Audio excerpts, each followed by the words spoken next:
Empathy: how to feel and respond to the emotions of others. Empathy helps you see things from another person's perspective, sympathize with their emotions, and build stronger relationships at work, school, and in your personal life. Here is how to become more empathetic. What is empathy? Empathy is the ability to see things from another's perspective and feel their emotions. Putting yourself in another person's shoes might lead you to act with compassion and do what you can to improve their situation. In doing so, you can reduce the other person's distress as well as your own. Imagine you come home to find out your spouse or partner is ill. Even if you are having a good day, you would suddenly feel their distress and tend to their needs. If a friend is angry about the way a boss treated them, you will likely share their sense of frustration. Maybe you can solve their problem, but you can understand that they need to vent their emotions. Empathy isn't just about harshness. When your child is excited about something, you feel their joy. When your friend is laughing at a joke, you experience their amusement. Empathy allows you to deepen your relationships as you connect with friends and loved ones' thoughts and feelings, and they connect with yours. Empathy can extend to people you don't know as well. If you see someone sitting alone at a party, for example, you might empathize with their loneliness and chat with them. If you saw images of other people suffering on the other side of the world, you might be moved to donate resources to help alleviate their suffering. On the other hand, when you see a televised crowd roaring with joy, you might feel your spirits rise. Their delight becomes your delight.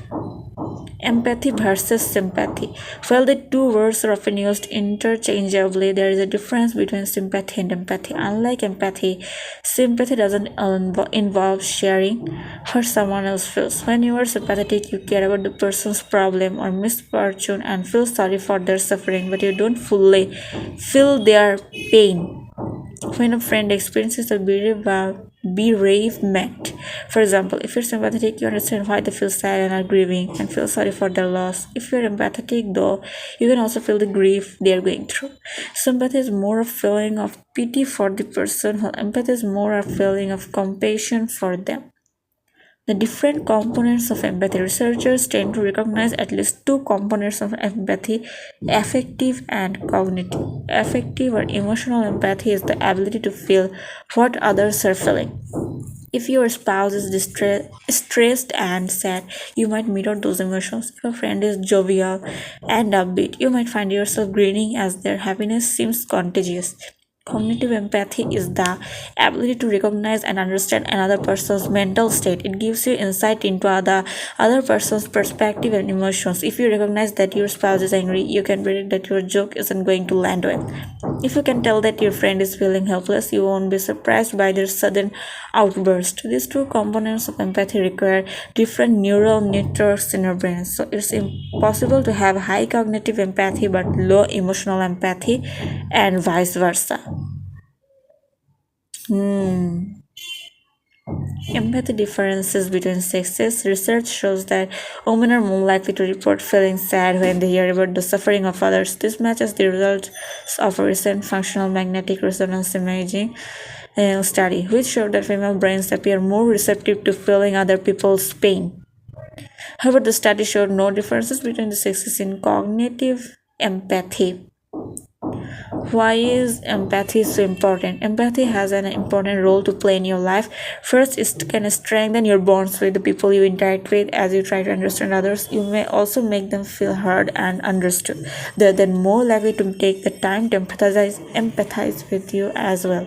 This deepens your relationship and promotes that feeling of connection that all of us desire. Research shows that having a strong social support network tends to increase a person's happiness. Because empathy leads to a better relationships, it can be a key component to building a more satisfying life. Empathy can also motivate prosocial behavior. Empathy can motivate you to take actions that improve the lives of others. These actions might include anything from donating to a charity to encouraging a friend to seek help for alcohol abuse to simply comforting someone with a hug. Guide decision making. In social situations, empathy can help you decide on the wisest course of action. If your spouse seems stressed out from work, you can infer that it's not the best time to ask them to take on more responsibilities.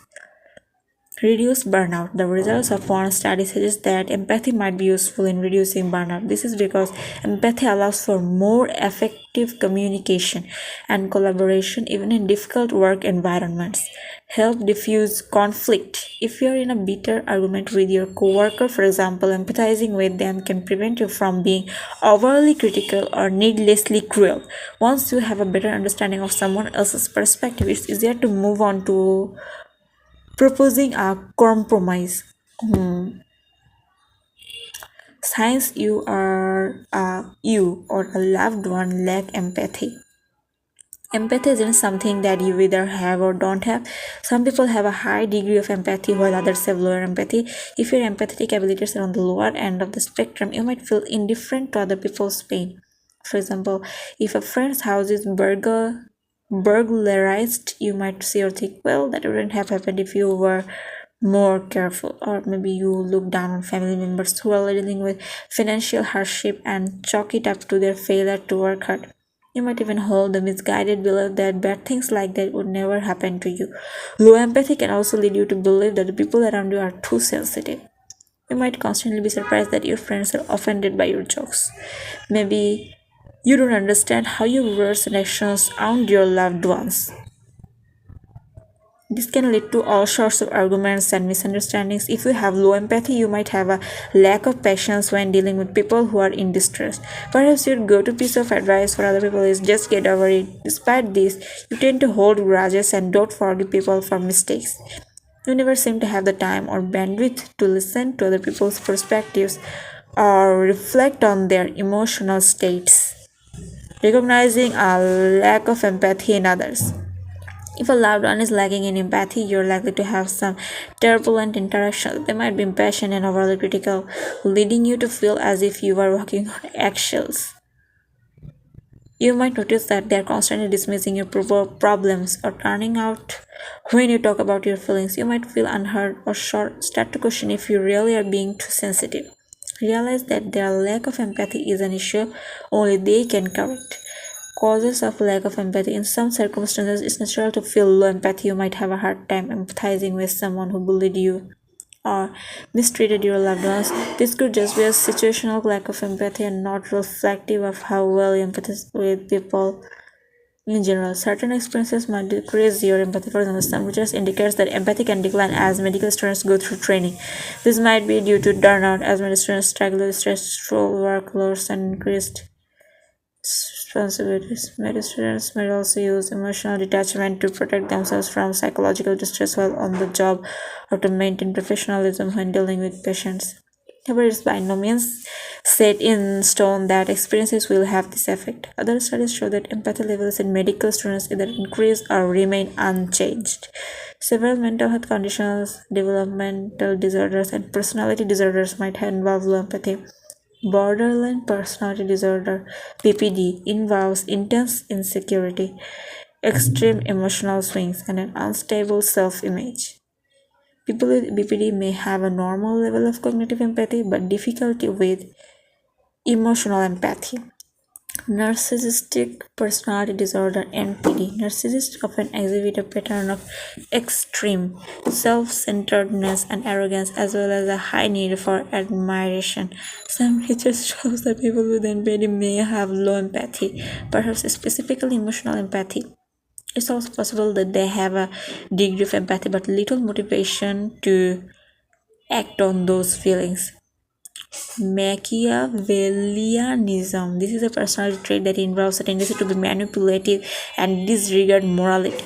People with this trait may have a low drive to act on empathy. Psychopathy. Psychopathy is a disorder characterized by callousness and antisocial behavior. Lack of emotional empathy, but not necessarily cognitive empathy, is a hallmark of this disorder.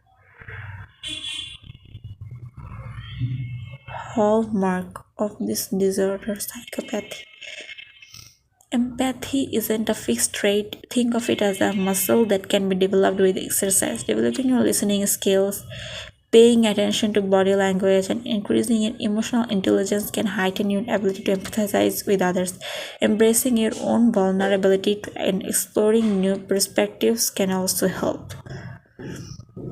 Building empathy tip 1. Practice your listening skills. You can put yourself in another person's shoes if you're unwilling to hear what they have to say. That's why active listening skills are a vital part of building empathy.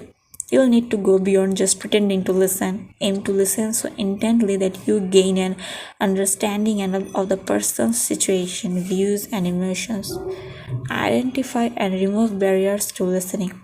If you're stressed out, you are going to have a harder time focusing on the other person.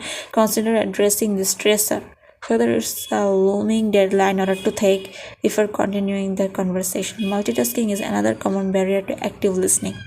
Put away your phone and stop whatever else you are doing so you can give the other person your undivided attention. This is especially important during disagreements or when broaching sensitive or complex subjects. Don't interrupt. When you cut people off, you not only interrupt their train of thought, but you also risk misunderstanding the point they were trying to make. In addition, if you're formulating your next sentence while the other person is still talking, you are not completely listening. Withhold judgment. If you know you disagree with someone, you might find yourself mentally discrediting their words as they speak. But it's best to listen with an open mind. Don't immediately criticize or assign blame while they are talking. Make a real effort to understand where they are coming from. Let the other person know you're listening. Non-verbal cues such as maintaining eye contact, a head nod, and verbal cues such as a quick ha. Let the other person know that they have your attention. You're essentially inviting them to continue. If you appear to be daydreaming or thinking about something else, the speaker might take that as a sign that you don't care. Provide feedback. If you think you might have misheard or misunderstood something, pose a few follow-up questions. The person can then clarify their point if necessary.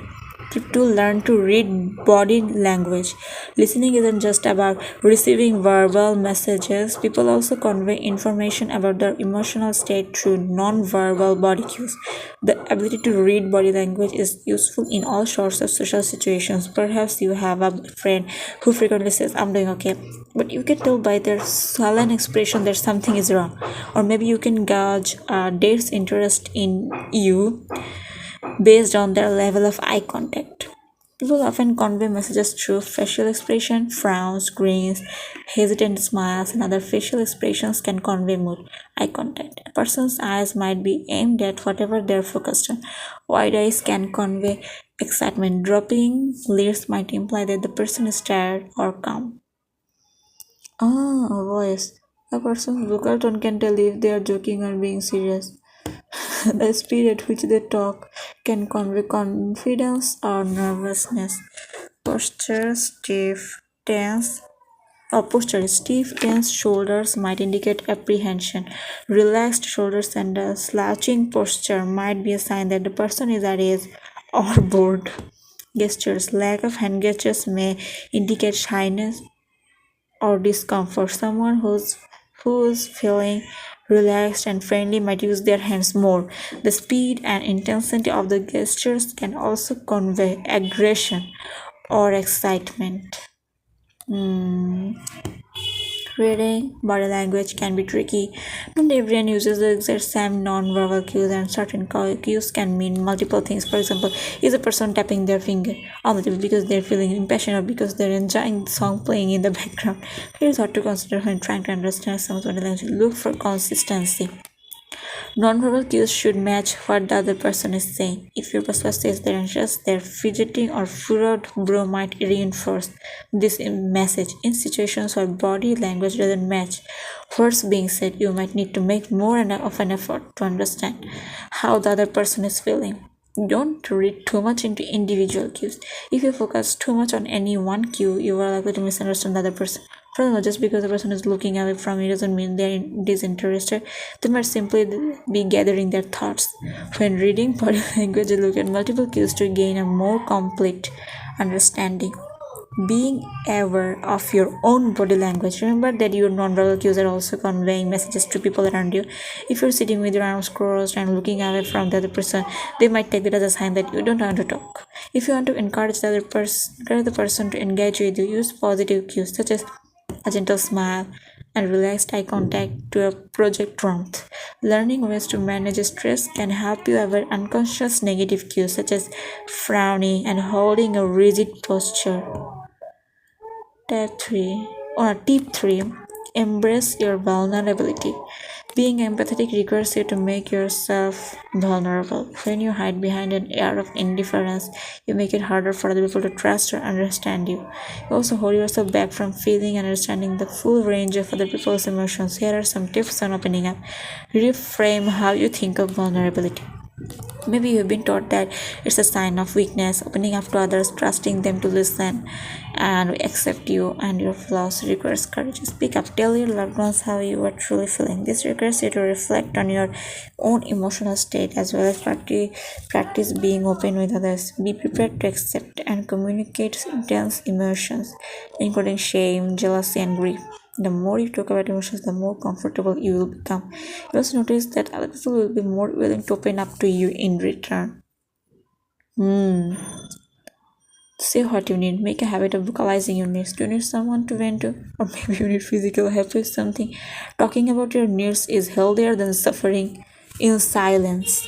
Not only does it make your life easier, but it also makes your loved ones feel trusted and needed. Ease into it. If you have a hard time talking about emotions or voicing your needs, just take things one step at a time. Maybe you can tell a friend about something that frustrated you about your work day. You can also tell them about parts of your day that made you feel excited and joyful, or start by making a small request for your partner. Can we go for a walk together this evening? Walking helps me feel less stressed.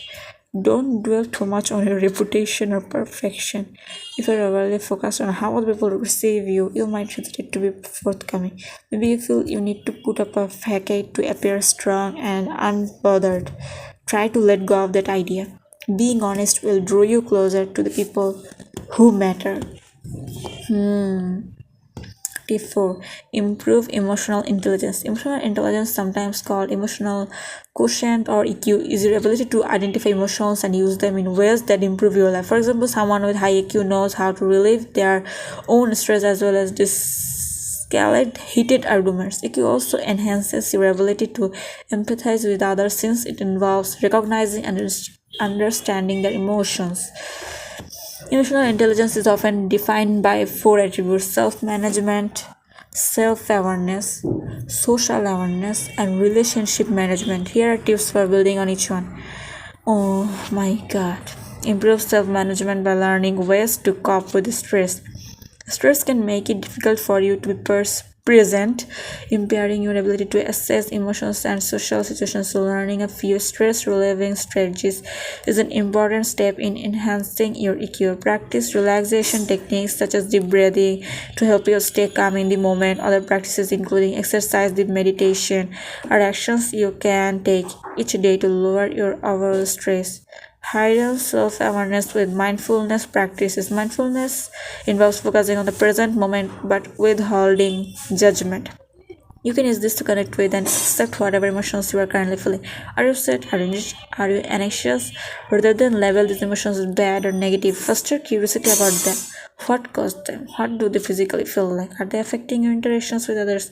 In addition to making you more self-aware, this practice can improve your ability to process emotions and increase emotional well-being. Increase social awareness by focusing on other people. Mindfulness can help you with this task as well. Aim to be present with whoever you are interacting with.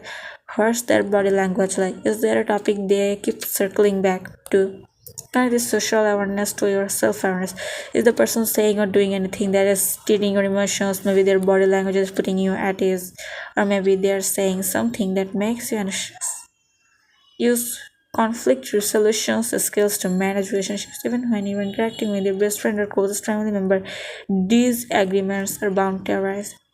You might have differing opinions on politics, or perhaps your plans for a joint vacation don't match up. Maybe one of you accidentally offends the other. Knowing how to pick your battles, compromise, and practice for forgiveness can help you navigate these inevitable conflicts.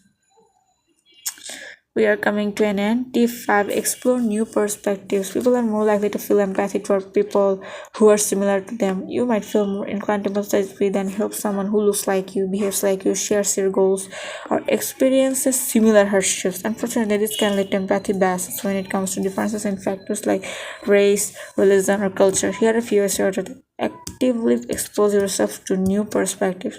If you're an atheist, attend a religious ceremony. If you're politically conservative, listen to podcasts that present a liberal perspective. If you're used to city life, spend some time in rural communities. Look for common ground, but also acknowledge differences. You don't necessarily have to agree with every perspective you come across. However, taking the time to simply listen with an open mind can help you see the humanity in people with different backgrounds or views. Enjoy fiction. Even engaging with the perspectives of fictional characters can enhance your empathy. As you read a novel, you try to understand the characters' motives, goals, and emotional states. In other words, you're exercising your ability to empathize. The same is true whenever you watch a character-driven television show or movie. Consider embracing novels, movies, and other works of art made by people from different cultural backgrounds. For example, if you're white, read more books by Latino authors. Be willing to question your assumptions. As you engage with people of different backgrounds, you'll likely find that many of your earlier notions of them were inaccurate. It's okay to admit to being wrong. Frame it as a learning experience. You can also begin to question your assumptions in daily situations. Perhaps your friend has a good reason for running late. Maybe that taxi driver was rude because he was under heavy stress. Practice using what ifs to consider other perspectives. It's true that building empathy is a way to expand your social circle and boost your happiness, but don't overlook the benefits it has for the people you encounter as well. Empathy can have a ripple effect. As you take the time to truly listen to others, you are providing them with some level of emotional comfort, and it's possible that you are making it easier for them to trust, comfort, and empathize with even more people.